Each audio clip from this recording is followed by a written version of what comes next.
آیت میں اللہ نے فرمایا کہ عورتوں میں سے مردوں کے لیے کون کون سے رشتے حرام ہیں؟ فرمایا سب سے پہلے تمہاری مائیں، ماں کے اندر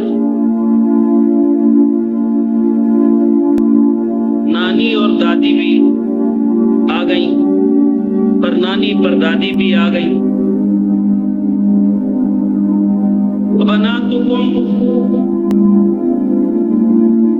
اور تمہاری بیٹیاں،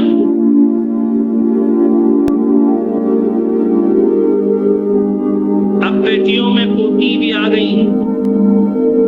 پوتی نوازی یہ بھی آ گئی، یہ بھی حرام ہے،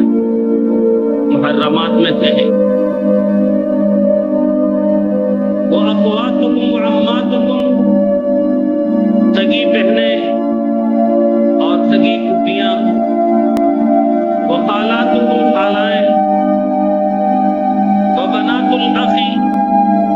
بھتیجیاں، وَبَنَاتُ الْأُخْتِ، بھانجیاں، وَأُمَّهَاتُكُمُ اللَّاتِي أَرْضَعْنَكُمْ، رضاعی ماں، دودھ پلانے والی، اپنی ماں کے علاوہ کوئی جوان عورت جس سے 2 سال کی مدت کے اندر دودھ پیا ہو وہ رضاعی والدہ،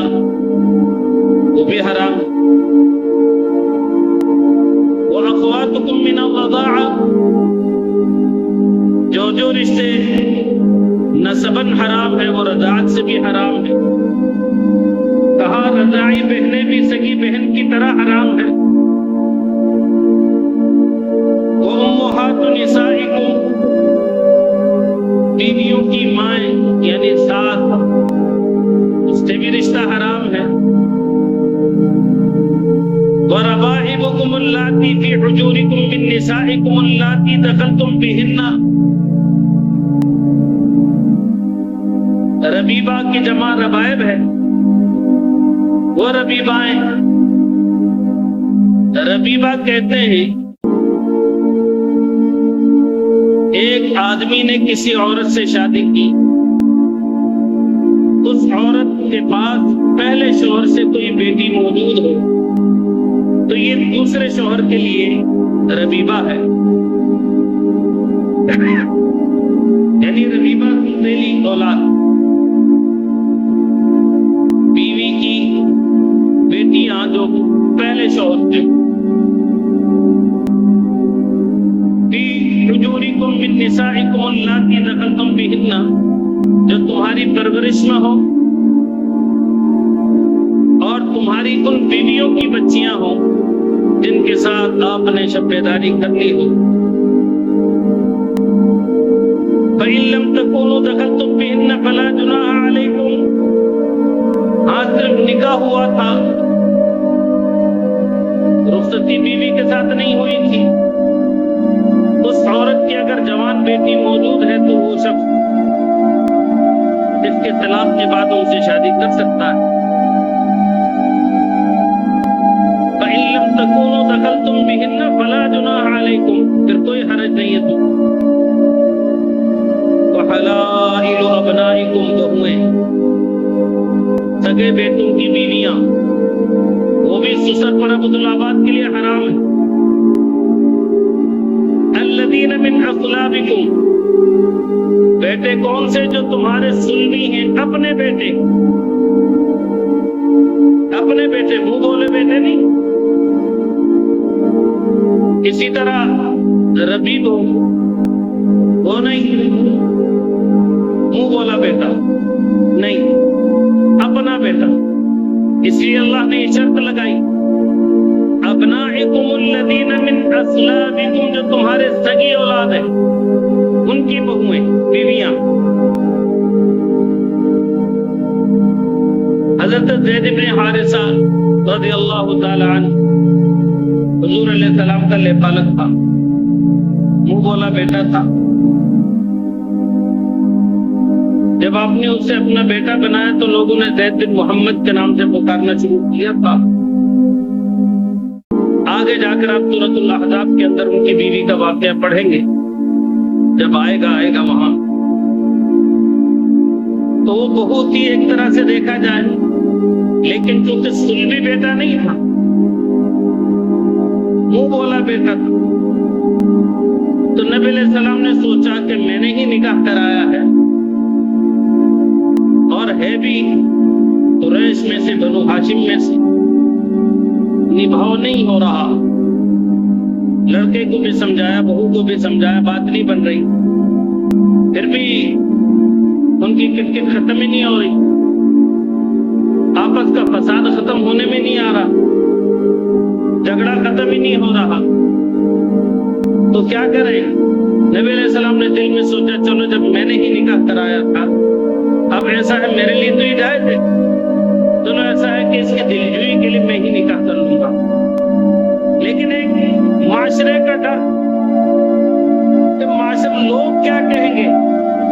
کہ اپنے بہو سے شادی کر لی، نعوذ باللہ محمد عربی،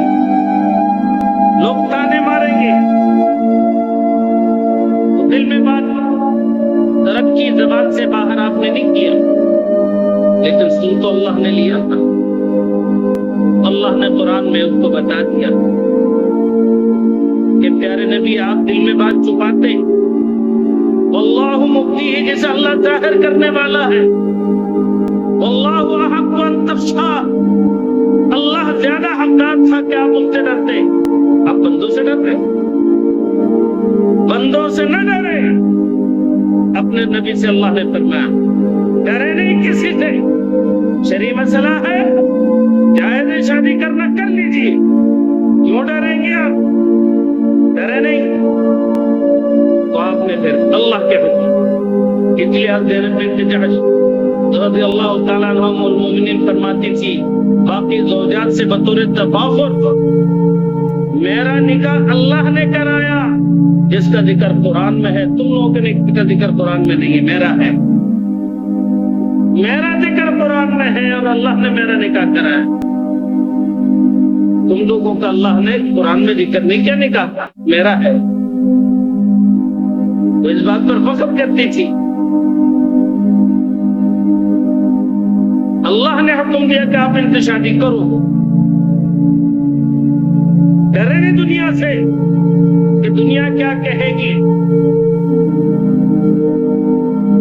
اور واقعی اس چیز سے ڈرنا نہیں چاہیے۔ آپ رشتہ داری میں دیکھیں نبی علیہ السلام نے جو صحابہ کرام نے کیا، اس طرح رشتہ داریاں کی تاکہ امت کے لیے آسانی ہو جائے۔ ہمارے ہاں ایک رواج ہے، کوئی چچا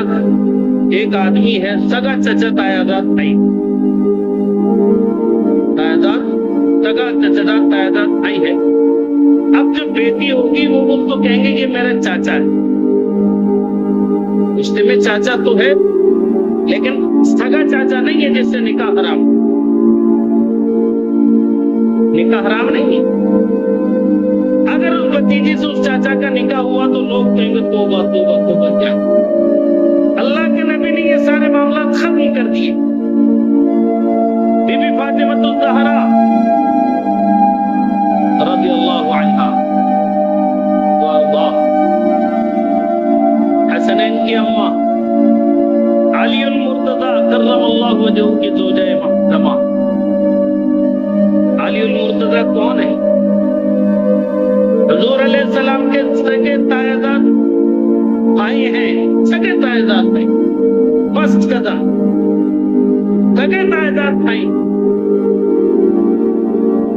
حضرت علی رضی اللہ تعالیٰ عنہ حضور علیہ السلام کے سگے تایاداد بھائی ہیں، دور کے نہیں،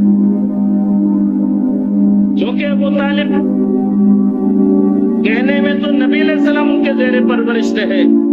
لیکن نبی علیہ السلام کے بہت سارے زیر پرورش رہے۔ حضرت علی بچپن سے نبی علیہ السلام کے گھر میں پرورش پاتے رہے، اور سگا کزن ہے، بھائی ہے، تایاداد بھائی ہے،